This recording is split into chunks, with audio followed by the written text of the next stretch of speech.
What is up, guys? Welcome back here to another Rise of Kingdoms content. Alright, so today we are in the Desert Conquest KvK. So as you can see, I'm mobilizing my troops here.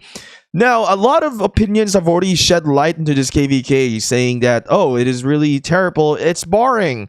Because of all of the battles that has been occurring, it takes a while before you get to point A, going to point B. Now, going to the midway, you can be around 15 to 20 minutes, depending on your march.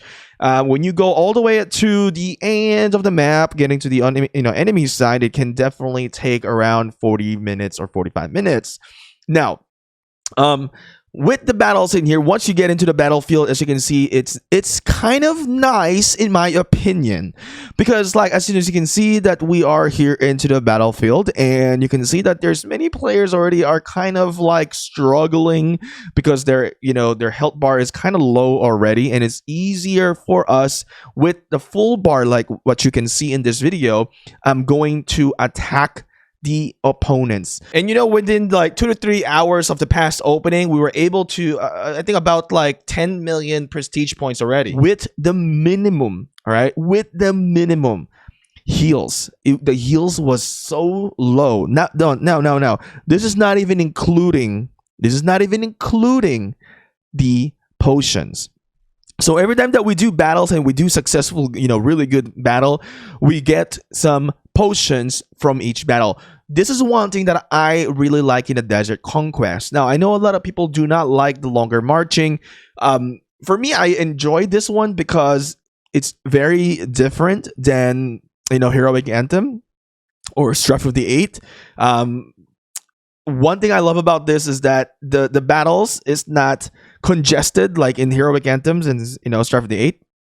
Here you can see everybody is spread out, trying to capture some desert fortress, trying to clean out the field, and strategically you need to be smart with the time. You need to look, as you can see, we reach individual points there. Wow. All right, so huge points there, as you can see. So what that was, I think that was a prestige point. So we've already accumulated that right away. But I think at this point, I think my kills are still a little bit lower.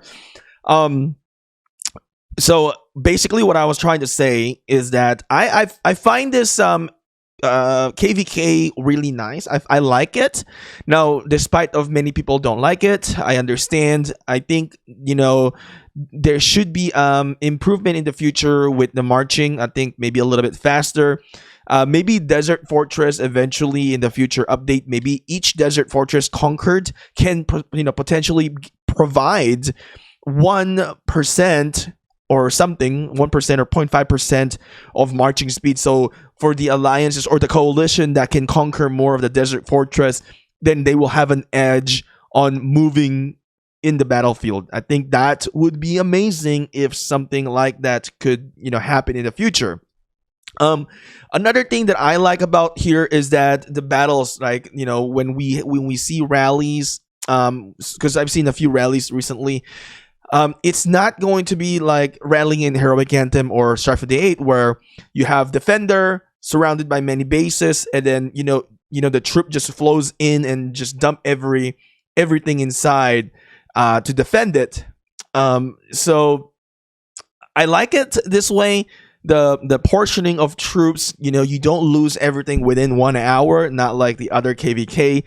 I wish Rise of Kingdoms would lead into these type of KvK in the future. Maybe change it up a little bit, maybe a little bit more fast paced. But I really truly enjoy the idea of the Desert Fortress. So when I went to bed, during that time we got raided by our opponent, by the I think AMG. Here they destroyed a lot of our fortress. And I think some of my my troops went back home. I lost some casualty in the open field as well. They caught me up in there. What's nice about this, as I'm saying, is that in this type of game mode, that you can't really block an opponent. So you can't block them and say, okay, we caged the challenger, not challenger. We caged the opponent, and now they can't come out, right? Because they have to go through the flags. But here they can come out anytime they want, which just makes it very intriguing and very interesting. Now, I think the only issue with this game mode is really the marching, because you're going to point A to point B. Sometimes it'll take, like I said, 40 minutes just to get some battles, which is kind of tedious. But at the same time, with the general function, it makes it really fun, because like just right now as we're recording, my troops are going back home because I put it on garrison. Well, I didn't put it on garrison. I put it on a fortress, and then the general put me as a garrison. I won the battle, then I eventually lost it. They pulled me out. Now my troops are going back home. I'll talk more on that into detail and probably in the next videos. But so far in this KvK, I truly enjoy the process of it. If marching speed can be adjusted and can be fixed, I think it will be really fun. So as you can see, all of my my troops here, right? We had just a huge battle earlier. As you can see, my health is still quite good. Now, here's my biggest advice to players that are playing in this game and maybe playing this game mode in the future. I find this really fun, and I think everybody should try and consider playing this. Change of pace from Heroic Anthem, right? Because, you play Heroic Anthem for 2 years, same stuff, it's boring. Honestly, to me, that's boring. We're playing a fast-paced game, new development. I like it, right? My advice for you guys here, when you see your march like red or close to red, start defeating barbarians and go back home right away. Now, why do I say that you should go back home? And you're going to debate saying like, hey, Shin, this is pretty much like, a 45-minute march. I would rather die with, fighting an opponent. Yes, you can do that as well. But to make it much faster, if there's no opponent, kill a barb, go back home. And second thing, one of the reasoning is that if you fight an opponent and lose within your like 100k left troops, you're actually gonna get more to heal rather than just defeating a barbarian. You're not really making a whole lot of difference when you're almost dead in the battlefield. So to me, it makes much more sense by defeating, suiciding onto barbarian. As you can see, we have a little bit of a dead troops in here. Not a whole lot. I think as of today, I have about 60k. So let's take a look into here. What is, kind of like a live stats. As you can see right now, I gotta be honest with you guys, I actually was confused with the prestige and the kills. I thought I had like 20 million kills, and I was like bragging, oh, I got 20 million kills already. But it's actually the accumulated individual prestige. So we have 22.5. Prestige kills is only 1.7 million. And then there's another one in here that is we fight them in the Desert Fortress. Right now I have 175-ish, or kind of close to 175k. So that's something that is going on, and the honor is going to be really challenging to get, honestly. I think wait, hold on, the honor is generated. I think the honor is generated. Let's take a look in here. No, we don't get any honor points from the fortress, but I think we will get some generation of honor from here. Oh no, nope. So coalition prestige, no. So really, it's just by defeating barbarians, and yeah. So yep, you're not gonna get any individual honors from any of these like structures in here. So it's all the camp and coalition prestige. So we're getting that. So very deceiving as well, because like as we're earning all these coalition prestige, when we're looking at the achievements in here, right? Very deceiving, because it's from the gain of the holy sites as well. So another thing I would say, the challenge for getting the honor points will be a struggle if you're not going to kill a lot of barbs, because there are some quests here that needs to be done. But I like the game mode of it, but I really think that there should be some adjustments in the future. Since this is the first rollout, I am still hopeful about it. So let's take a look into my prestige. I am not last, just to let you guys know. I am ranked 39 out of everybody. Look at the Azrael with the 103 million points. Pretty good. It's totally different, from the other KvK. So I'm right here, 39. Not too bad, in my opinion. Not too bad.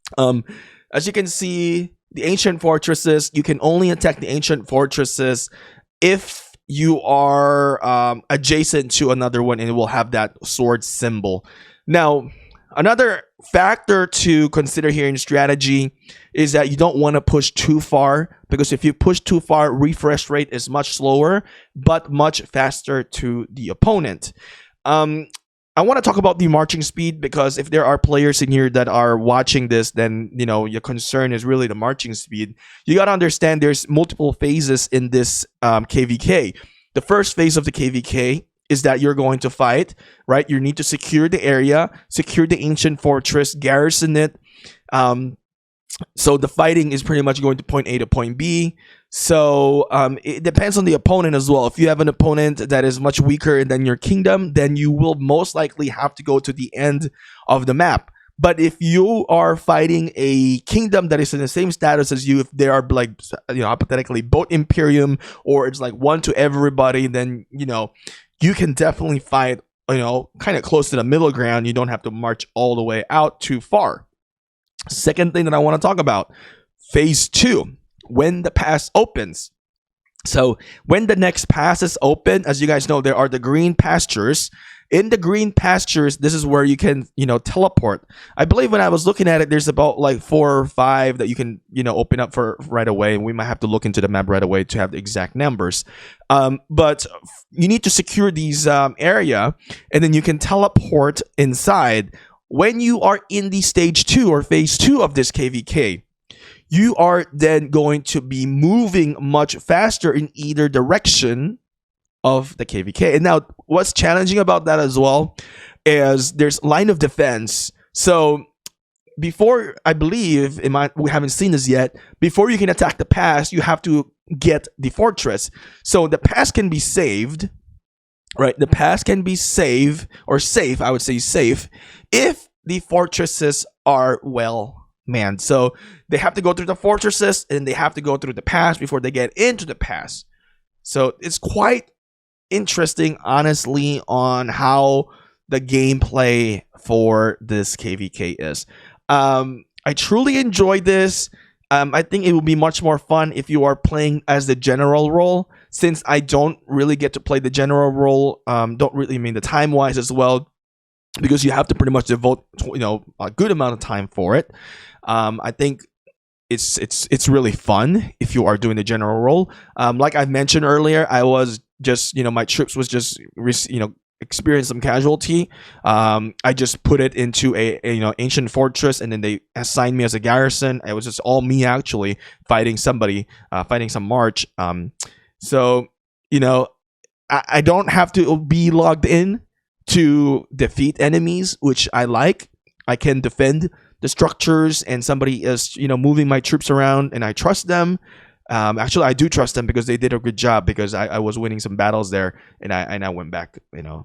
So for the most part, you will see a lot of open field battle, but to get a lot of the points, you do want to get it from the fortresses, because that's where the multiplier is going to be. So as you can see in this battle, I was still learning in this process, in this time, because the pass just recently, I believe, just opened in that period of time.